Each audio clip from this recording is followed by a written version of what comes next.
இன்னைக்கு ஒரு டிஃப்ரெண்ட்டான ஆர்டர் தாங்க வந்திருந்தது.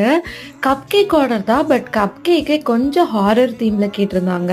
ஸோ அவங்க ரெஃபரன்ஸ் இமேஜஸ் அனுப்பி எனக்கு இந்த மாதிரிலாம் டிசைன் பண்ணி கொடுங்க அப்படின்னு சொல்லிட்டு 50 பீசஸ்க்கு 5 வெரைட்டிஸ் ஆஃப் டிசைன்ஸ் கேட்டிருந்தாங்க. அண்ட் நடுவில் அந்த பிளட் எஃபெக்ட்காக ஸ்ட்ராபெரி கிராஸ் இல்லை ஸ்ட்ராபெரி ஜாம் ஏதாவது போட்டு கொடுங்க அப்படின்ற மாதிரி கேட்டிருந்தாங்க. ஸோ அவங்க கேட்ட மாதிரியே 5 டிசைன்ஸில் இந்த மாதிரி ரெடி பண்ணி உங்களுக்கு டெலிவரியுமே கொடுத்தாச்சுங்க. சூப்பராக இருக்குன்னு சொல்லிட்டு ரிவ்யூவுமே கொடுத்துருந்தாங்க. உங்களுக்கும் பிடிச்சிருந்தா மறக்காமல் கமெண்ட் செக்ஷனில் கமெண்ட் போட்டு போங்க. ரொம்ப க்ரீப்பியாக சூப்பர் க்யூட்டாக இருந்தது எல்லா கப் கேக்ஸ்க்குமே. அண்ட் நம்மளோட எல்லா பேக்கிங் கிளாஸுக்குமே அடல்ட்ஸுக்கும் சரி கிட்ஸுக்கும் சரி நிறையவே ஸ்லாட்ஸ் ஃப்ரீ இருக்குங்க.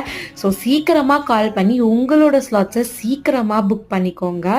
அண்ட் உங்களுக்கும் இந்த மாதிரி கப் கேக் அண்ட் கேக்ஸ் எல்லாம் ஆர்டர் பண்ணோன்னா அதுக்குமே ஸ்க்ரீனில் தெரியிற நம்பருக்கு கால் பண்ணி உங்களோட ஸ்லாட்ஸை புக் பண்ணிக்கோங்க. தேங்க்யூ, பாய்.